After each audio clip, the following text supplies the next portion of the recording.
Hola a todos, muy buenas. Seguimos con la notación O grande y los órdenes de complejidad. Ya hemos visto el orden de complejidad constante y el orden de complejidad lineal. En este vídeo vamos a ver el orden de complejidad cuadrático y en general cualquier orden de complejidad polinomial. Por ejemplo, queremos hacer un algoritmo que, dada una lista de números, compruebe si la suma de dos de esos números dan como resultado un número dado. Y aquí tenemos una lista, cantidades, que tiene n elementos y un número, y queremos comprobar si la suma de dos de esos números dan como resultado el número indicado. Bueno, pues aquí tenemos la función suma2 que lleva a cabo esa tarea. Hemos puesto que se pueden repetir los números, es decir, que se podría sumar un número y sí mismo para hacer más fácil el algoritmo.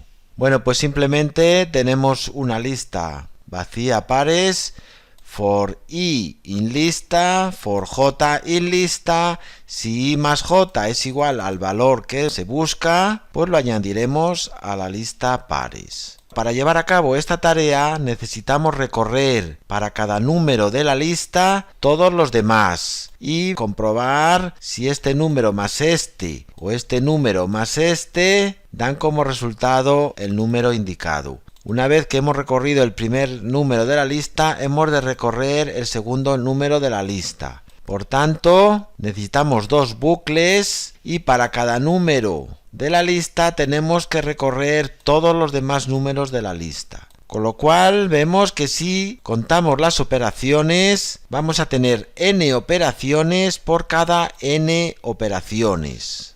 Si descartamos esta operación constante y estas otras operaciones constantes, nos quedamos que la complejidad de este algoritmo va a ser n por n. En este caso no podemos ignorar la n, porque tenemos una lista de 10 elementos, pero si tuviese 100, n por n sería un número significativo, y si tuviese un millón por un millón sería un número significativo que no se puede ignorar. Por lo tanto, el orden de complejidad de este algoritmo va a ser de O de n al cuadrado, es decir, cuadrática.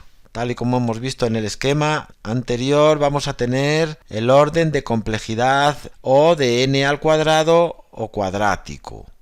En este caso, si miramos su gráfica, vamos a ver que el número de operaciones se dispara. Si para el orden constante, por ejemplo, si para 100 datos de entrada teníamos una operación y para el orden lineal, para 100 datos de entrada teníamos 100 operaciones, para el orden cuadrático, para 100 datos de entrada vamos a tener 1000 operaciones. Por lo tanto, vemos cómo el crecimiento se eleva bastante. Ya no crece de forma proporcional como en el orden lineal, sino que el número de operaciones va a ser el número de datos de entrada elevados al cuadrado. Por lo tanto, si un algoritmo tiene una complejidad de orden cuadrático, no va a ser un algoritmo muy eficiente. Habrá algoritmos que se pueda evitar implementarlos con esta complejidad, pero habrá algoritmos en los que no se pueda evitar implementarlos de esta forma. Pero hemos de saber que para una cantidad de datos de entrada pequeña, estos algoritmos serán manejables, pero para una cantidad de datos de entrada muy grande pueden ser problemáticos. Aquí tenemos una función parecida que comprueba si tres números de una lista suman entre ellos una cantidad dada, es decir, si el primero, el segundo y el tercero suman la cantidad indicada, o si el primero, el segundo y el cuarto, o si el segundo, el tercero y el cuarto, es decir, si tres números cualquiera de la lista suman la cantidad dada. Para poder llevar a cabo esta tarea vamos a necesitar tres bucles ir recorriendo para cada elemento todos los demás y para cada elemento y todos los demás e ir sumando los distintos elementos que se van recorriendo. En este caso, esta función va a tener un orden de complejidad o de n al cubo o cúbico. Si en vez de 3 fuese la suma de 4 números, necesitaríamos otro bucle for. Si en vez de 4 fuesen 5 los números a sumar, necesitaríamos otro bucle for, con lo cual, en vez de cúbica, tendríamos que la complejidad sería de n a la cuarta o n a la quinta. A todas estas complejidades se les va a llamar polinomiales y, evidentemente, cuanto más alto sea el exponente, menos eficiente será el algoritmo.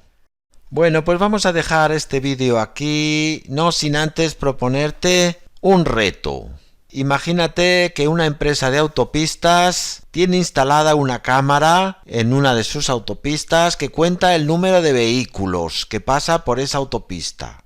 Y además tiene instaladas en el suelo unas gomas que cuentan el número de ruedas de los vehículos que pasan por esa autopista. Y la empresa quiere contratar a un programador para que elabore un algoritmo que a partir del número de vehículos que cuenta la cámara y el número de ruedas que cuentan las gomas, extraiga la cantidad de coches y motos que pasan por la autopista. Vamos a imaginarnos que solo pasan coches y motos y se trata de intentar extraer de entre todos los vehículos que pasan cuántos son coches y cuántos son motos. Se trata, por supuesto, de elaborar un algoritmo que tenga la menor complejidad posible. Es sencillo, seguro que eres capaz de llevarlo a cabo. Lo resolveremos en el próximo vídeo. Un saludo a todos.